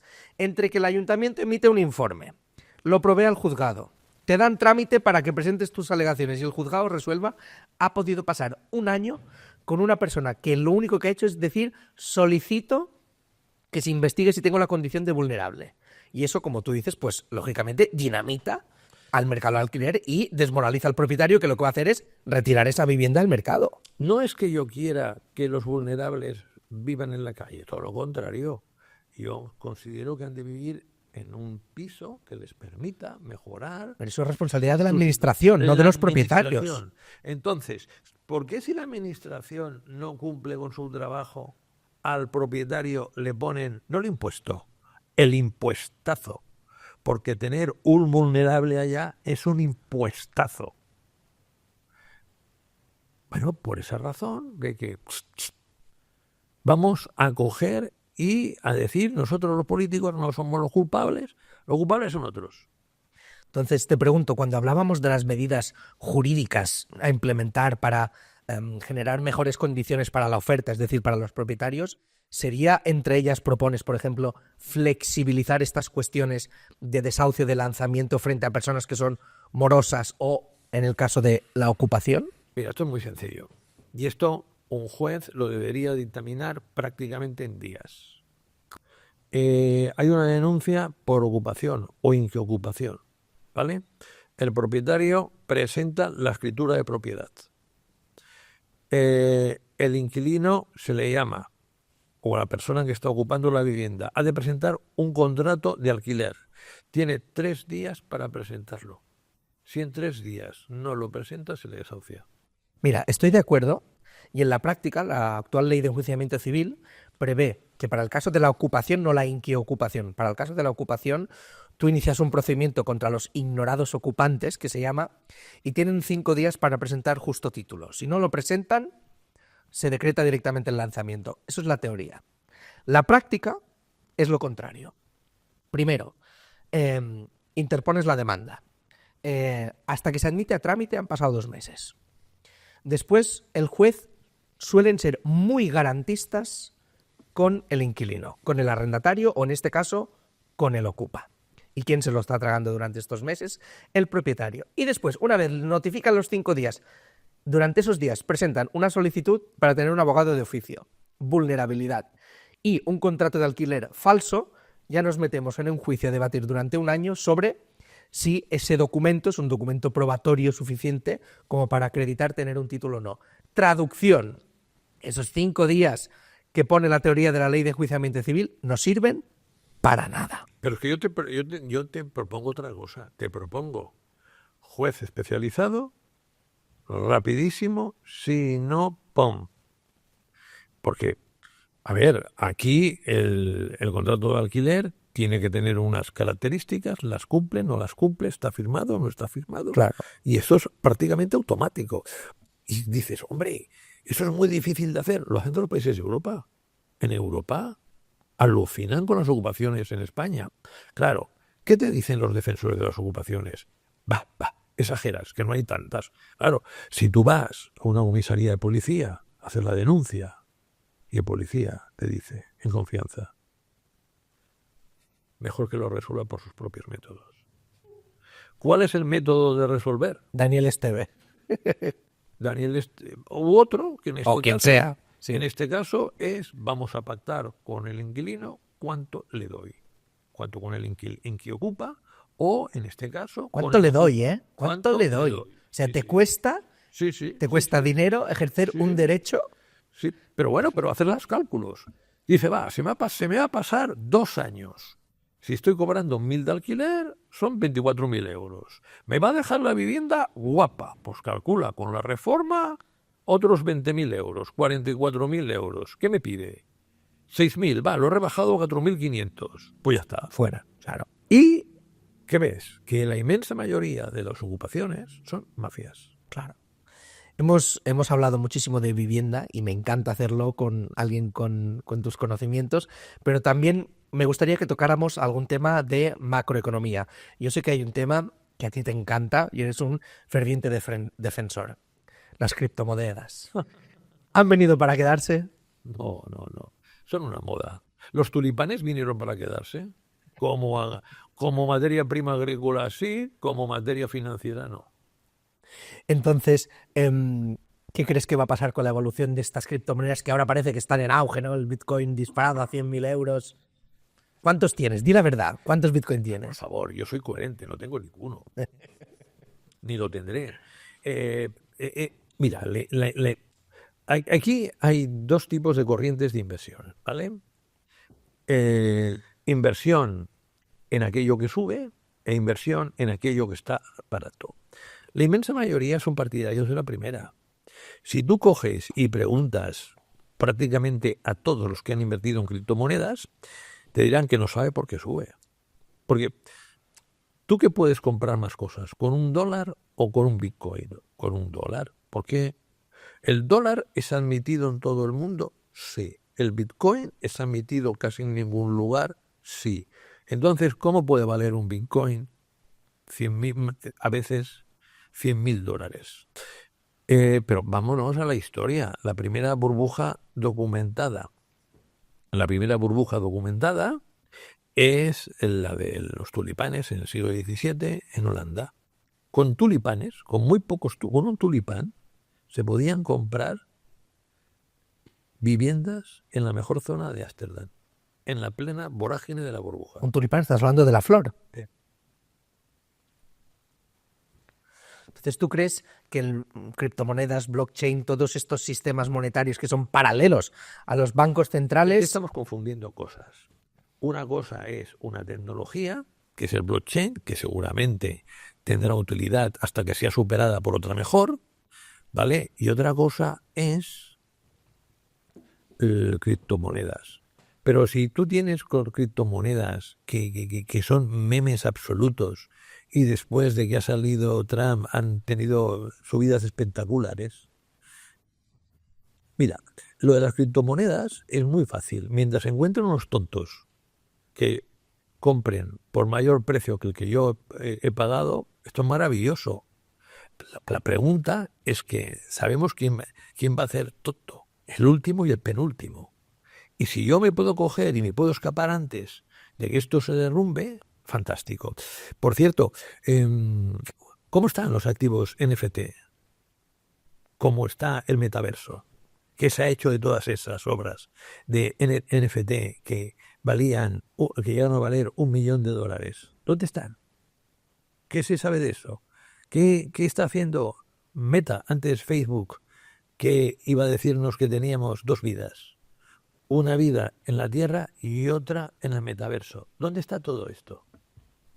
¿Por qué eso ha prácticamente desaparecido y continúa las criptomonedas? Claro, aquí alguien me dice, es que hay un número limitado de bitcoins. Toma, y de Bernardo, solo hay uno que lo tengo yo. Una monedita que me echo en casa y tal. Entonces eso debe valer la leche. Hablando de economía real... Pero fíjate, y acabo. Cuando hablas con cualquiera de ellos, es que no tiene ni idea de por qué sube, por qué baja, tal. Y sobre todo... Es imposible de prever esto, ¿no? Fíjate, si tú tienes un mercado que no es transparente, que no sabes quién está detrás, que no sabes quiénes son los principales tenedores de bitcoins, es que no sabes nada. ¿Cómo inviertes en mercados opacos sin tener el conocimiento básico de quién está invirtiendo, por qué y el grado de manipulación del mercado? Que imagínate que a mí me diera por ser un influencer y me siguiera muchísima gente, Elon Musk, oye, me puedo hacer, pero más millonario de lo que ya es, diciendo 4 tonterías con los bitcoins, sube y desinvierto. Compro antes, hago la declaración y desinvierto. Negocio Redondo. Y la gente te sigue allí que no veas. Gonzalo, me gustaría que habláramos también un poco de economía de verdad. Ahora mismo tenemos una inflación contenida, no es muy exacerbada, pero también ha habido o hay una contención del crecimiento. Te pregunto, ¿qué es más peligroso? ¿Que tengamos una inflación estancada o una contención del crecimiento económico de Europa en general, no solo de España, sino de Europa en general? ¿Qué te preocupa más? No, es que hay que diferenciar. Una cosa es Europa y otra cosa es España. España va muy bien. Podemos debatir cuánto de eso que va bien es responsable del gobierno, porque la mayor parte de lo que va bien en España es producto de la suerte y otros factores que no necesariamente son del gobierno. Pero en España una inflación del 2,4, un crecimiento del 3,1 y que para mí, que parece ser que el único que lo dice, que va a superar el año que viene el 3%, eso es fantástico. Con una creación de empleo que va a rondar el año que viene los 500.000 puestos de trabajo, pues, oye, vamos estupendo. Y sin perspectivas de ir peor, porque la economía española está viviendo muy por debajo de las posibilidades y está devolviendo mucha deuda acumulada. Porque lo importante no es el déficit público. Lo importante es la suma del público y el privado. Y el 2024, cuando finalice, seguramente el déficit público estará rondando el 3%, pero superávit privado lo podemos tener en el 8%. Entonces, esto es una situación muy bien. Europa va francamente mal porque los europeos, oye, los políticos europeos son de traca y mucador, que se dice en catalán. Es decir, peores es imposible. La fastidiaron en 2010 con la austeridad. Y fíjate lo que hizo la austeridad. Tú tienes 2 políticas, monetaria y fiscal. Vale, con la fiscal y la austeridad tiras la economía para atrás y obligas para que esto no se caiga, a hacer que la monetaria impulse muchísimo la economía y meter tipos de interés bajísimos, con todos los problemas que puede llegar a tener. Bien, pues vuelven a las andadas. La fastidiaron y vuelven a las andadas. ¿Tú crees que en 2025, en que la economía europea necesita oxígeno, tienen que volver a hacer que los países hagan política monetaria contractiva y volver a aplicar las reglas fiscales? No hay manera, ¿eh? ¿Tú temes en España un éxodo de capital derivado de la inseguridad jurídica, de la inestabilidad política o de la presión fiscal creciente? No, para nada. Yo veo una llegada muy grande de capital, por la sencilla razón que tenemos las condiciones para que empresas multinacionales vengan aquí. ¿Pero por ser el Sunbelt o por nuestras condiciones geopolíticas, No, geográficas, meteorológicas? Mira, tenemos 163.000 millones de euros, aunque una buena parte de ellos podemos subvencionar a empresas que salgan del sudeste asiático y instalarse en España. Luego, tenemos mano de obra cualificada y preparada. Luego, tenemos bancos que pueden hacer créditos a bajo de interés a estas empresas que vengan a España. Y luego tenemos terrenos que por sus características, por su ubicación, pues pueden estar muy bien situados, ya sea en Madrid, en Barcelona, en Zaragoza. O sea, fíjate, ya tenemos una planta de baterías en Sagunto, otra en la Marmoral de la Mata, otra en Zaragoza, y si se espabila el gobierno captando inversiones fuera, pues podemos tener... Es decir, esta gente que estamos viendo que se va o a Andorra o a otros sitios, ¿crees que es anecdótico? No crees que sea una tónica generalizada. Son 4. Perfecto. No. ¿Me dejas más tranquilo? No. Bueno, son todos aquellos que cogen y dicen que no quieren pagar impuestos. Pues yo les diría, oye, devolver todo lo que le ha hecho el Estado español por vosotros. Porque ahora que os ganáis bien la vida, con 25 o 30 años no queréis pagar impuestos, pero todo lo que os habéis beneficiado mientras habéis estado aquí, ¿qué? Yo lo veo extremadamente insolidario, extremadamente injusto y un ejemplo nefasto. Mira, al 80% de los españoles les sale a cuenta pagar impuestos, porque lo que reciben de la administración pública es bastante más de lo que tienen. Lo que pasa es que tenemos aquí el español espabilado, que dice, yo pago muchísimo de impuestos. Primero pago el 21% de IVA. Vamos a ver. Paga de unos bienes IVA 21%, pero hay bienes que están al 4%, hay bienes que están al 10% y hay otros bienes, como por ejemplo la sanidad y la educación, exentos de IVA. Por lo tanto, ¿eso que usted dedica el 21% de sus ingresos al IVA? No. Segundo, te dicen que pagan una barbaridad de tipo de interés en la renta. Lo importante, para saber lo que tú... tipo de interés. Tipo medio. Positivo. Lo importante no es el marginal, es el medio. Y, por ejemplo, alguien que gane igual 120.000 euros te puede llegar a pagar el 40 de medio. Y difícil, ¿eh? Pero alguien con 30.000 te paga mucho menos. Y cuenta que de esos 120.000 no todos van a la base imponible. Hay una parte que se queda por el camino, ¿eh?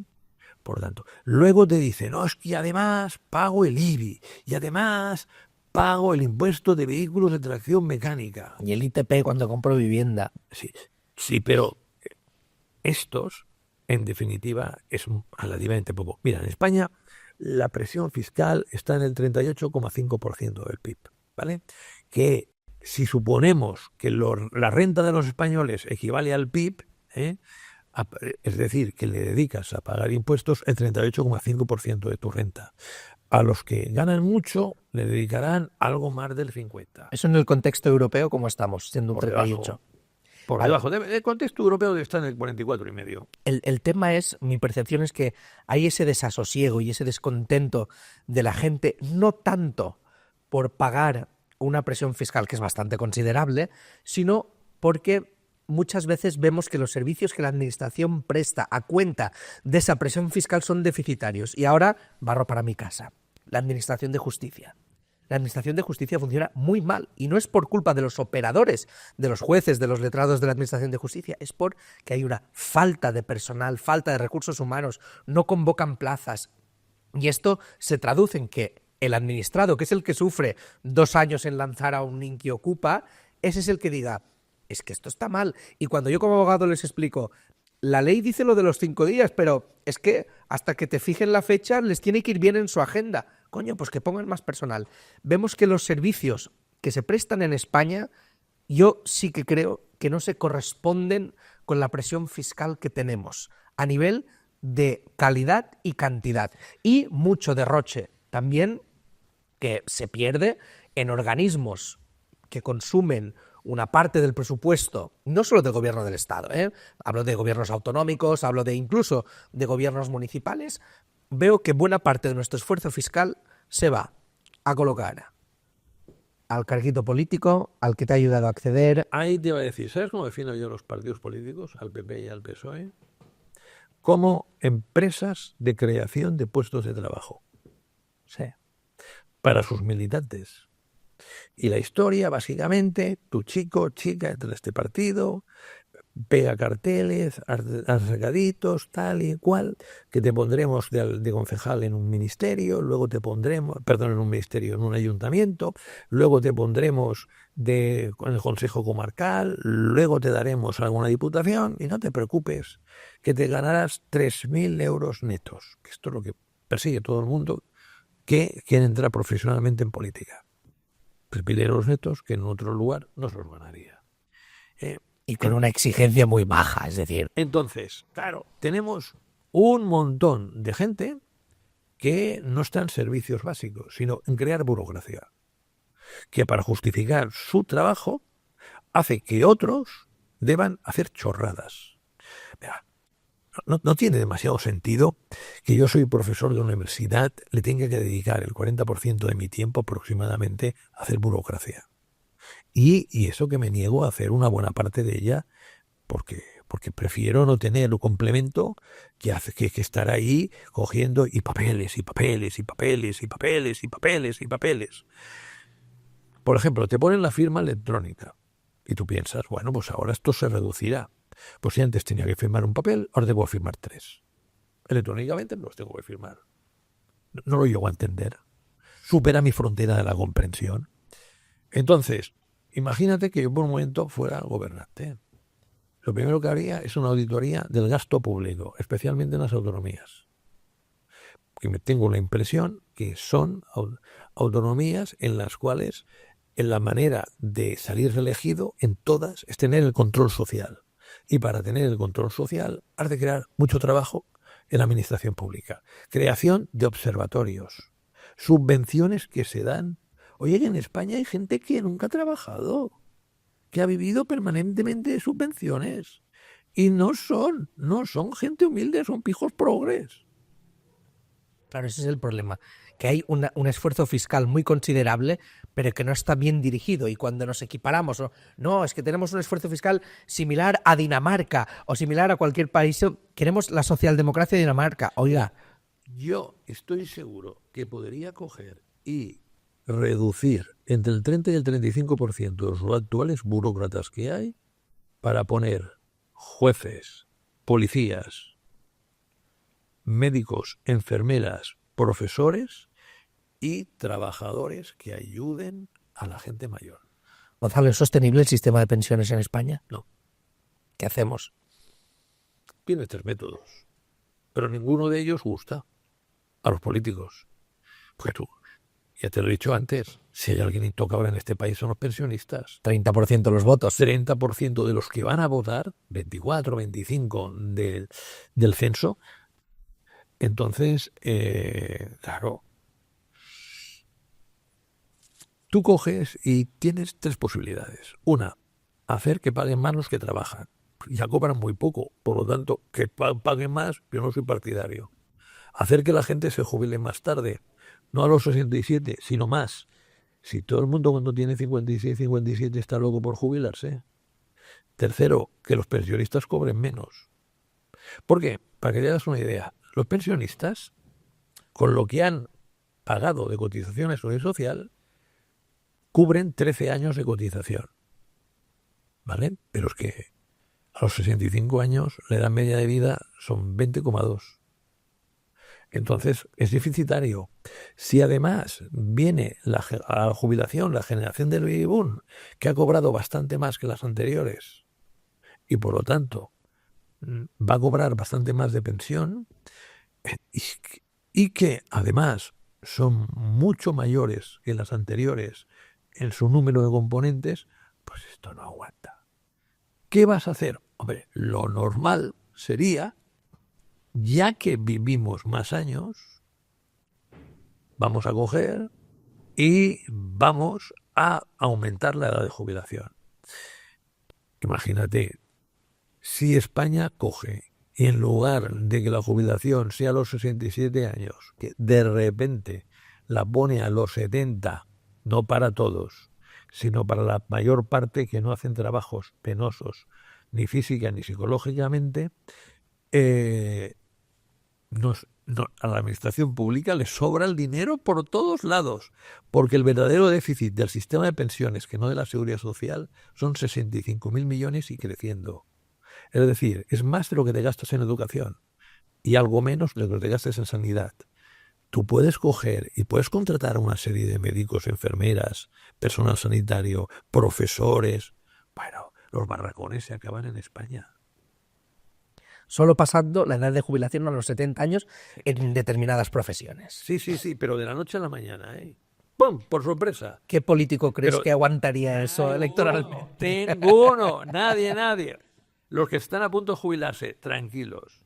Tranquilos, que por ahora no. Pero algún día llegará alguien con esto, porque no. Que no solo el problema lo tiene España, lo tienen todos los demás países. Y oye, te van a venir gente que te va a decir, no, mire, es que esto se paga con el incremento de productividad. ¡Fua! Pues tiene que aumentar mucho la productividad, cosa que yo no veo. O se paga trayendo muchísimos más extranjeros. Ya los tenemos. Pero aún así no son suficientes. Por ejemplo... Perdona, te iba a preguntar por eso. ¿Crees que, por ejemplo, la inmigración hispanoamericana podría ser una salida y la incorporación de esta inmigración legal a España sería una salida para poder intentar sostener ese sistema de pensiones? Pero no todo el mundo quiere la inmigración latinoamericana, ¿eh? En Cataluña prefieren otros tipos de inmigración. Prefieren los independentistas la inmigración que no hable castellano, porque dicen que de esta manera aprenderán antes el catalán. Pero bueno, dejando de lado esto, mira, en Madrid me parece que son 7 millones la provincia de Madrid y hay 1 millón de latinoamericanos. ¿Qué me parecen a mí los inmigrantes? A mí me parecen una bendición. Vienen a trabajar allá donde nosotros nos queremos. Nos van a pagar una parte de nuestras pensiones. Y realmente hacen que muchos negocios que no existirían puedan existir. Les guste o no les guste, se van a encontrar a muchísima gente con médicos que son latinoamericanos y algunos de ellos lo encuentran. Porque aquí, en las universidades, no formamos los suficientes médicos. Porque una parte de los nuestros, porque se les paga poco, se van al extranjero. Y la verdad, yo que tengo una médica latinoamericana, estoy encantado con ella. Encantadísimo. Tanto en las características de atención personal como en grado de conocimiento. Bueno, a mí me parece que esto es indiscutible y no creo que en España haya nadie que discuta que esa inmigración legal no solo es bien recibida, sino que es necesaria para el sustento de nuestra economía. Pero te voy a contar otra cosa que esta sí que es controvertida, es los inmigrantes magrebíes. Mira, es indiscutible, es mucho más fácil la aclimatación de los latinoamericanos porque tenemos culturas idénticas. Pero es que a mí me gustaría que todo el mundo hiciera lo mismo. Que el que viniera respetara nuestra cultura y nosotros respetar la cultura del que viniera. Yo tengo alumnas y alumnas magrebíes. Son muy listos. Trabajan mucho. No tengo ninguna queja. Todo lo contrario. Y estoy contentísimo de que en mi aula haya asiáticos, latinoamericanos y magrebíes. Y me parecen todos igualmente buenos. ¿Quién hizo el milagro alemán? Los españoles, los portugueses y los turcos. ¿Quién ha hecho que Estados Unidos es lo que era? Los inmigrantes. ¿Qué serían en Estados Unidos sin los mexicanos y los colombianos que hay allá? Nada. ¿Quién es el país que no levanta cabeza de ninguna de las maneras? Los japoneses. ¿Por qué? Es el país desarrollado con una inmigración más estricta. Entonces, hay que ser pragmático. Si tú no has tenido hijos, pues tienes que aceptar inmigrantes. Y la idea es hacer que bien vayan lo mejor posible. Con una obligación, la misma de los españoles. Aquí se viene a trabajar. Y a trabajar duro. Que esto es lo que hicieron los españoles, portugueses y turcos en Alemania. Que esto es lo que hacen los mexicanos, colombianos, costarricenses en Estados Unidos. Trabajar tan duro como los de aquí. Claro, pero no les pido ni más ni menos, hay esta parte de inmigración que es la mayoría, sí, que tú defines, y después hay una parte de la inmigración ilegal que, con los datos en la mano, tiene una relación muy estrecha con las tasas de criminalidad. Entonces, y creo que eso se deriva precisamente de lo que tú decías de la falta de adaptación. ¿Cómo afrontarías esta cuestión que está generando problemas realmente importantes, no solo de la seguridad, sino también de la apariencia de la seguridad? Porque para mucha gente que nos visita, o que visita tu ciudad, que visita Barcelona, la seguridad se ha convertido en un tema de decir, pues Barcelona no. Bueno, Barcelona tiene el problema de que Ada Colau la seguridad le importó un bledo. Y la seguridad se deterioró muy fuerte, de manera muy importante, y en ese deterioro de la seguridad, bueno, pues no se ha hecho nada. Ahora se empiezan a hacer cosas, pero bueno, estamos a años luz de tener la seguridad que teníamos en el pasado, por ejemplo, hace 15 años. Entonces, yo lo que te diría es una cosa muy sencilla, es que aquellas personas que lleguen ilegalmente, pues deportarlas. Es que es lo normal. Yo lo veía absolutamente lo normal. Y las personas que lleguen aquí sean con contrato de trabajo. Porque lo que hemos de hacer es elegirlo. Hemos de tener la capacidad para elegirlos. Quedarnos la gente que tenga contrato de trabajo y que venga y demuestre que viene a trabajar. Pero no a aquí delinquir. tenemos el problema de los sindicatos, que dicen que en la tasa aquí hay mucho español que quiere trabajar cuando no es verdad. Nosotros nunca hemos tenido una tasa de paro más baja del 7,3%. Por lo tanto, es que hay 7,3% que no quiere trabajar. Está clarísimo. Entonces, si tú coges y haces una inmigración ordenada, la que necesitas, la que le puedes dar el acomodo que se merece, a mí me parece que es la vía. Fíjate, yo creo que los españoles, la mayoría, estamos de acuerdo en dos cosas. Sí a la inmigración legal, no a la inmigración ilegal, por dos motivos. El primer motivo es ¿Crees que podemos también coartar un poco o sumar, y los sindicatos, la acción del gobierno del Partido Socialista en esta cuestión, que parece no ser muy favorable a esas deportaciones de inmigrantes ilegales? No. Inmigrantes ilegales que además delinquen de manera reiterada en España. No, el problema que tenemos, básicamente, primero, el problema de la delincuencia no es dónde has nacido. El problema de la delincuencia tiene que ver principalmente con la pobreza, ¿vale? Segundo, que hombre, cuanto tú más mejores medios materiales tienes, menos sueles delinquir. Y la relación pobreza-delincuencia es la principal. Lo que pasa que los inmigrantes en todos los países del mundo son los más pobres, suelen ser los más pobres, y por lo tanto salen en las estadísticas como que ellos hacen una parte significativa de la delincuencia. Pero es que a mí no me interesa si el delincuente es español o es inmigrante. A mí lo que me interesa es que sea delincuente. Claro. Y claro, el problema está en que a un español no le puedes deportar. Pero un delincuente español, yo sería el primer partidario que le deportaran. ¿Me entiendes? Pero no le puedes deportar. Entonces, la historia básicamente es, 1, tener más seguridad invirtiendo más en policía. 2, inculcar el respeto a las leyes. Por ejemplo, en Cataluña, el respeto a las leyes en los últimos 10 años ha desaparecido. No están como para dar ejemplo, ¿eh? Si los políticos se las saltan por todos lados, los independentistas, entonces explícame tú cómo le dices a los demás que han de cumplir la ley. A partir de aquí, y ya te digo, mi pensamiento es inmigración legal, sí, con contrato de trabajo, con vivienda donde habitar, con toda una serie de características que realmente haga que esa inmigración pues cuaje mucho mejor de lo que podía cuajar si vienen de manera ilegal.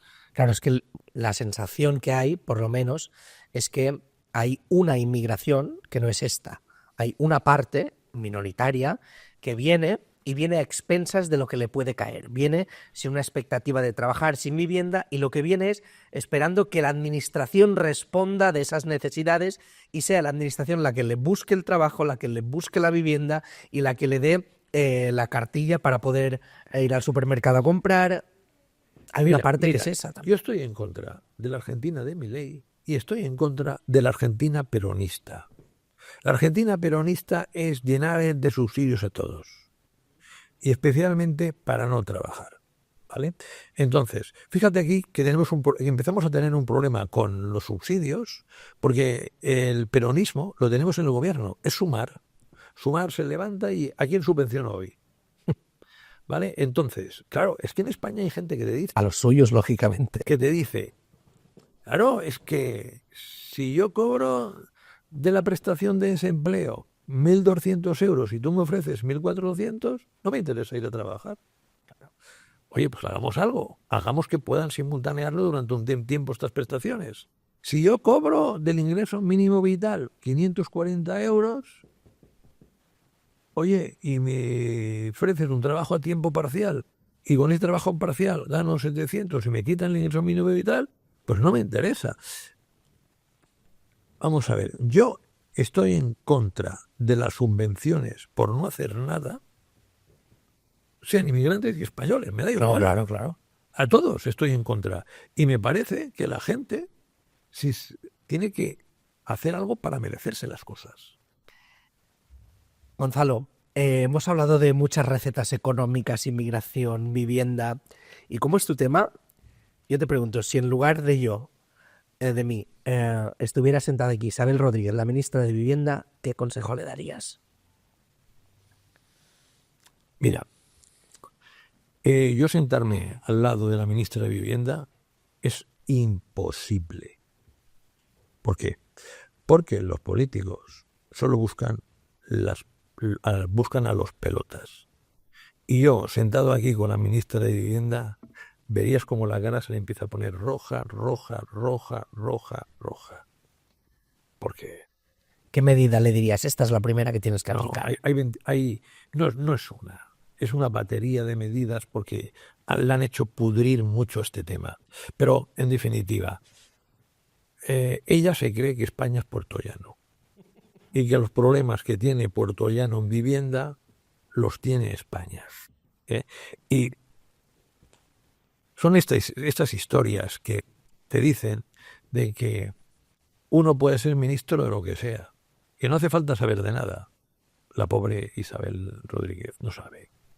No tiene ni idea del tema. Di la verdad. Y no tiene ninguna intención De tenerla. Ninguna de como mínimo tener gente competente que la aconseje. Di la verdad. ¿Te han ofrecido alguna vez entrar en política? Sí. ¿En qué cargos? Esto no lo puedo decir. No me digas quién, si quieres, no digas el pecador. Ni el cargo tampoco lo puedo decir, porque si no comprometería a quien me lo ofreció. Pero sí que te digo que era un cargo de primera línea. ¿Nacional o autonómica? Política municipal. Municipal. Era un cargo de primera línea, pero mira, yo aprendí una cosa de cuando fui... ¿En qué época fue, si lo puedo saber? Ahora debe hacer unos 8 años. Es decir, 8 años, sí. 8. ¿que Miquel Iceta te propuso ser candidato a la alcaldía de Barcelona? No. Ni hablar, no vamos por ahí. Pero que me he ido, ¿qué más me ha dicho? Si te han ofrecido entrar en política alguna vez. Pero me has dicho otra cosa. No, mira, yo en política, cada uno tiene que saber allá donde se encuentra bien o no se encuentra bien. Yo, a mí en política, si yo estuviera, me cesarían a los 30 segundos. ¿Por qué? Pues, yo fui vicerrector de Economía de la Universidad de Barcelona y fui para hacer cosas. Y eso, para cambiar las cosas, para acercar la Universidad de Barcelona al sector privado y conseguir más fuentes de financiación que permitieran a los que eran los profesores, pues, tener más disponibilidad monetaria y, por lo tanto, contribuir a que hicieran mejor su trabajo. Imposible. Imposible de cambiar, porque muchas veces el que llega no quiere cambiarlo. Puede tener un programa de cambio, pero al momento que llega quiere disfrutar del sillón. Yo me lo tomé como una manera de servir a la comunidad universitaria, de intentar hacer lo mejor por todos ellos, empezando por los estudiantes, que son los que más me importan de la comunidad universitaria, siguiendo por el personal de administración y servicios. ¿Me quieres decir que no te ha llamado ningún político, por ejemplo, no para ostentar algún cargo de primera línea, sino de tenerte como asesor en materia de vivienda o macroeconomía, alguna cuestión relacionada con el tema inmobiliario? Bueno, yo te puedo decir que yo soy mucho más que de vivienda, que yo me considero que soy un macroeconomista experto y que además Mira, tú a mí me dices, tengo este problema A, B o C. Yo te ofrezco una solución, y normalmente imaginativa, ¿vale? Pero al ofrecerte una solución Consultor, prácticamente. al ofrecerte una solución imaginativa y rompedora, a los que tienen pelos se les ponen los pelos de punta. Y a los que no, empiezan a temblar. Y hay alguno que me pregunta, ¿y esto en qué país lo hace? Yo me río y le digo, me la acabo de inventar ahora mismo. En política. No veremos a Gonzalo Bernardes en política. En política quieren chicas para todo. Que reciban órdenes, si puede ser, que piensen poco y que prácticamente no muevan ni las hojas. Pero yo no respondo para nada a esto. Mira, yo, si hay una institución que le estoy tremendamente agradecido, es a la Universidad de Barcelona. Es una administración pública. O tal administración pública tiene sus problemas de gestión por todas las cortapisas que le ponen desde las diferentes administraciones públicas. Pero lo libre que he sido, eso no tiene precio. Nadie me ha dicho cómo tengo que hacer las clases. Nadie me ha dicho cómo tengo que valorar a los alumnos. Nadie me ha dicho que tengo que pensar así, asá o al otro. Ni tan solo nadie me ha dicho en qué idioma tengo que hacer. No se valora suficiente lo que son las universidades públicas, que yo lo quiero reivindicar. En la universidad pública entran los alumnos, pero solo salen los mejores, los buenos. Aquellos que no trabajan, que no cumplen, no salen. No tenemos una cuenta de resultados. El dinero para nosotros no es importante. Lo importante es formar a los futuros profesionales de la sociedad. Y estoy muy preocupado con la cantidad de fondos de inversión que hay en universidades privadas, en los cuales el que entra ha de salir, porque las cuentas son lo más importante. Porque hoy tengo tales ingresos y de aquí a 3 o 5 años he de tener mucho más para hacer una plusvalía y pasarse a otro fondo de inversión. Ni con la sanidad ni con la educación deberían existir los negocios. Gonzalo, me gustaría que te despidieras de este podcast, de la tertulia, con un mensaje para los jóvenes. ¿Qué les dirías? Pues que no son la peor generación de la historia, que no son los que peor lo tienen. Piensen que en la gente que ya no que estuvo en la guerra, sino que estuvo en la posguerra. 20 años de miseria con Franco, desde el 39 al 59, que estaba racionado todo. El pan blanco era un lujo. Entonces, que realmente lo tienen muy bien, pero que hay que esforzarse, hay que luchar, hay que batallar. Y que ese mundo donde han vivido, con 2 padres que les han solucionado casi todo, no es el mundo de verdad. Ese es un mundo de fantasía que un momento u otro se darán cuenta y reaccionarán. Y sobre todo, déjame un regalo a los padres. Los mejores padres no son los que dicen sí a todo. Aunque se enfaden, aunque sus hijos estén un tiempo sin hablar con ellos, aunque les digan, cállate pesado, déjame en paz, etcétera, etcétera. Los mejores padres son los que a veces les dicen que sí y otras veces que no. Y también los que se dejan que a veces se caigan, metafóricamente. Un arañazo en la rodilla, no pasa nada.